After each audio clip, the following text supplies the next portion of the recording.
The year is 1941. Across Europe, the Axis powers seem unstoppable. France has fallen. Greece is on its knees. And now North Africa burns beneath the desert Sunday. Here, the war is fought not in cities or forests, but across a sea of sand. A brutal, endless battlefield where tanks prowl like predators and survival depends on water, courage, and luck. But as the British forces retreat east toward Egypt, one small army refuses to run. An army of Australians holding a lonely fortress by the sea, a place called Tobruk. They were told to defend it for weeks. They would hold it for 8 months. Surrounded by 20,000 Germans and Italians under the command of Erwin Rommel, the legendary Desert Fox, these men would face hunger, heat, disease, and near constant bombardment. They were outnumbered, outgunned, and abandoned by fortune. But what happened next would become one of the most extraordinary stories of World War II.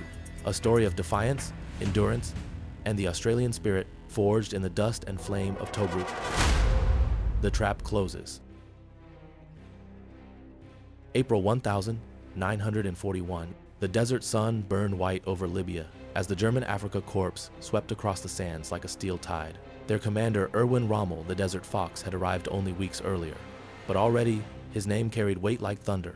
To the world, Rommel was unstoppable, the man who could outthink and outrun every Allied move. To the Australians, he was the hunter, and they were his prey. When British forces were forced into retreat after a string of defeats, a single strongpoint was ordered to hold the line Tobruk, a small port town on Libya's coast. Strategically, it was everything. It offered a deep water harbor, essential for supplying the Allied forces still clinging to North Africa. Lose Tobruk, and the entire region could fall into Axis hands. But Tobruk was barely fortified. It had a perimeter of broken trenches and a few outdated guns left over from World War I, and guarding it were about 14,000 Australian troops, backed by a few thousand British and Indian soldiers. Facing them, Rommel's 20,000 Germans, supported by tanks, artillery, and aircraft. The Australians were outnumbered, outgunned, and outflanked. Most commanders would have ordered a retreat, but not these men. They dug in. In the heat of the desert, they worked day and night, carving defenses into the earth. They created a ring of trenches, barbed wire, and minefields, a scar that would soon be known as the Tobruk Line. When the first German tanks appeared on the horizon, the Australians were ready. Rommel expected a quick victory. He thought the fortress would crumble within days. Instead, he found a wall of fire. Anti-tank guns hidden in the dunes opened up. Infantrymen held their ground, even as shells tore through their positions. When the Germans tried to breach the wire, they were met with a hail of machine gun fire. It wasn't just resistance, it was defiance. The first attack failed. Then the second. By the third, Rommel realized something. These weren't ordinary troops. The Australians fought like men possessed. They used deception, cunning, and raw determination to hold a line no one believed could be held. Rommel's men called them ghosts of the sand. They seemed to appear and disappear across the dunes, striking from impossible angles, vanishing into the night. What began as a siege was turning into a nightmare for the Desert Fox himself. Life inside the fortress. Inside Tobruk, life took on a strange rhythm, a rhythm of survival. By day, the heat was unbearable. The air shimmered with mirages, metal burned to the touch, and men rationed every drop of water. The desert was not just an enemy, it was a weapon. Food was scarce. Water was rationed to less than a pint per man per day. Baths were a luxury, shaving was optional. Men went weeks without changing clothes, their uniforms stiff with salt and sand. They lived in dugouts carved into the limestone, small, coffin-sized shelters that became homes, hospitals, and sanctuaries. Each man decorated his with bits of scavenged debris, a German helmet, a playing card, a piece of shrapnel turned into an ornament. In those trenches, humor became the best defense. They wrote graffiti on the walls. "Don't worry, Rommel, we're not leaving." Or, "This is the Tobruk Hilton. No vacancy." When shells exploded nearby, someone would yell, "You missed again, Jerry," and cracked laughter would ripple through the dust. The men forged an unbreakable camaraderie, a brotherhood built not on rank or medals, but on shared suffering and stubbornness.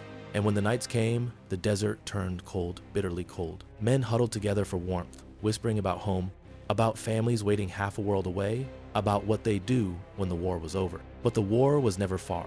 Every night, German artillery thundered from the hills. Searchlights swept the skies, tracing the silhouettes of RAF bombers diving toward enemy positions.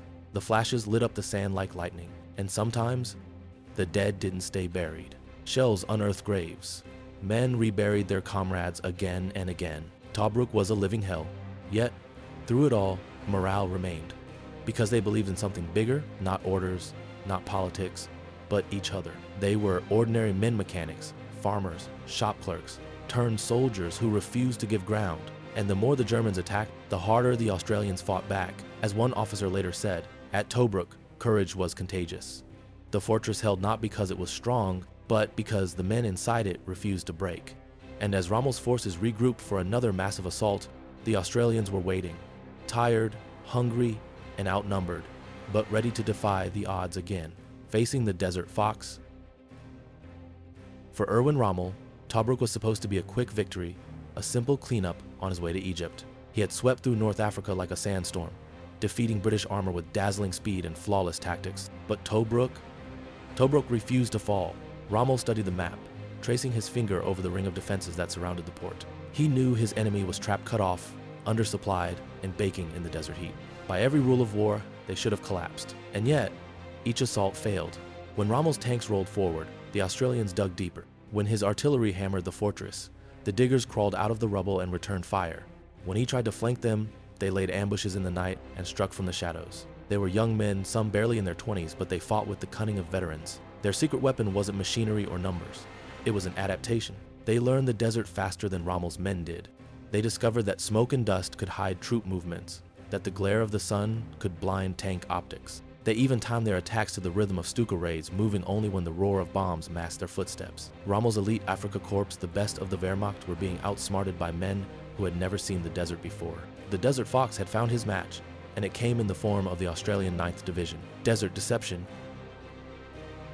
In the siege of Tobruk, survival meant thinking like the enemy and fooling him at every turn. The Australians became masters of deception. They turned the desert into a stage of illusions. Old trucks were covered with tarps and made to look like tanks. Oil drums were stacked and painted to resemble artillery guns. Fake camps were built in the open, complete with dummies wearing helmets, smoking fires, and tents made from scrap canvas. And the best part? The Germans took the bait again and again. Rommel's pilots would radio in "targets destroyed," bombarding fake batteries while the real guns hidden and silent waited for the next assault. At night, the Australians set fires and false trails to suggest withdrawals, then slipped behind German patrols to ambush them. They even broadcast fake radio messages, imitating German officers to sow confusion in enemy lines. Every shell wasted, every bomb misfired, every patrol ambushed it, all bought them more time. These weren't just acts of defiance, they were acts of genius. The rats of Tobruk turned deception into an art form, one that the Allies would later study and perfect in future operations from North Africa to Normandy. But for the men inside the fortress, it wasn't about strategy textbooks or future campaigns. It was about surviving one more day in a siege that seemed endless. By the middle of 1941, the siege of Tobruk had settled into a brutal rhythm. The Germans attacked by day, the Australians endured by night, and every morning the sun rose over a landscape that looked less like a battlefield and more like the surface of another planet. The men were ghost-thin, sunburnt, hollow-eyed. Their uniforms were torn, their boots rotting from heat and dust. Inside their trenches, sand found its way into everything: food, weapons, wounds, even dreams. They called it desert rot, not just a smell or a disease, but a feeling of slow decay that crept into body and mind. And yet they endured. Supplies came through the harbor, but every run was a gamble. German bombers prowled the skies, attacking convoys that tried to reach the port. The men nicknamed their lifeline the Tobruk Ferry Service. Small British destroyers and Australian corvettes darted across the Mediterranean at night, dodging enemy planes and submarines to deliver food, ammunition, and medical supplies. Many never returned. When the bombs fell, the ground shook like thunder. Men clung to the earth, praying the next explosion wouldn't find them. And when the smoke cleared, they climbed out, brushed the dust from their eyes, and started again. There were no reinforcements, no retreats, just another day inside the world's most stubborn fortress. The Germans called them Die Wüstenratten, desert rats. Meant as an insult, it became a badge of honor. The Australians laughed, painted rat emblems on their helmets, and fired back harder than before. By now, Tobruk wasn't just a fortress. It was a symbol, a defiant middle finger aimed squarely at the German war machine. The rats bite back. By July, the Australians were tired of waiting. If Rommel thought they were simply defending, he was about to be proven wrong. When the desert cooled under the moonlight, small patrols of Australians crawled through the wire. They wore rags over their boots to muffle footsteps. Their rifles were wrapped in cloth to prevent reflections. They moved like shadows, quiet, patient, deliberate.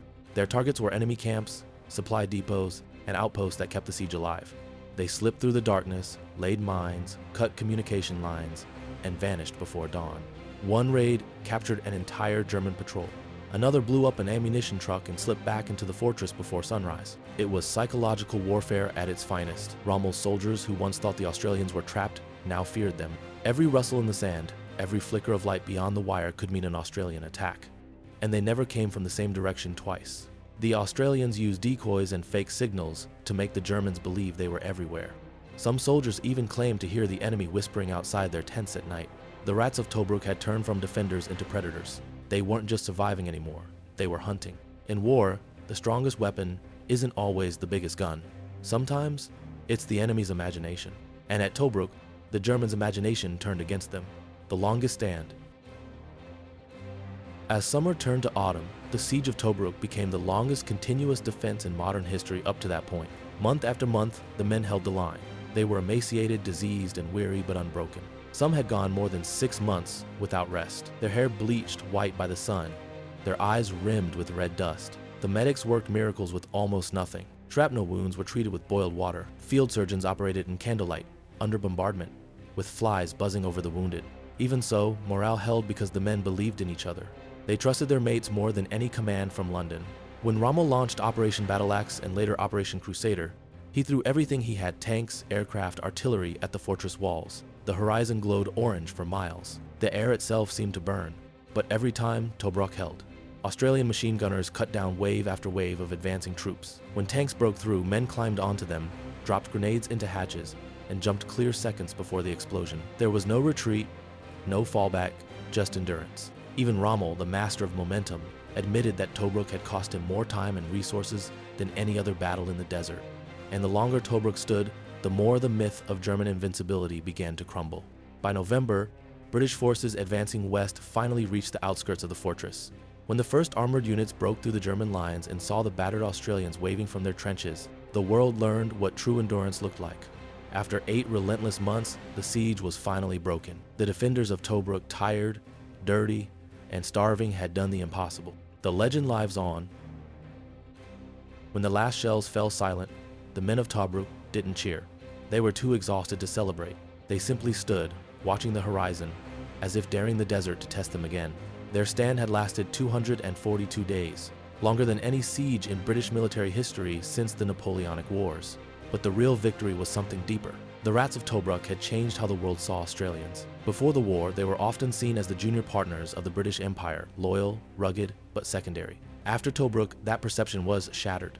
The Australians had faced one of Germany's most feared commanders and held him back for 8 long months. With fewer men, fewer supplies, and no hope of relief, the victory became a rallying cry across the Allied world.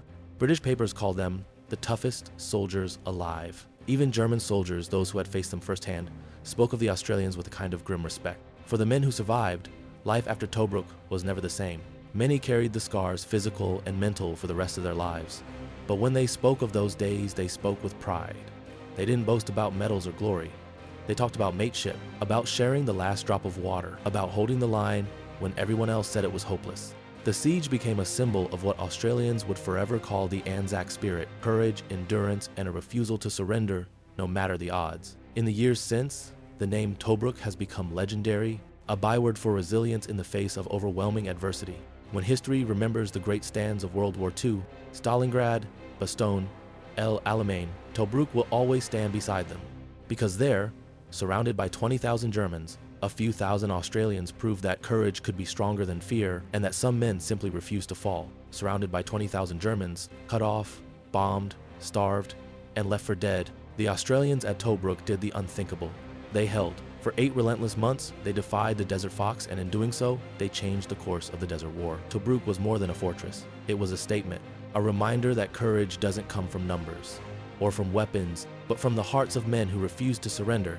When the world remembers the great battles of World War II, El Alamein, Stalingrad, Normandy, they should also remember Tobruk, the fortress by the sea, the desert rats who stood alone, and the courage that turned sand into steel.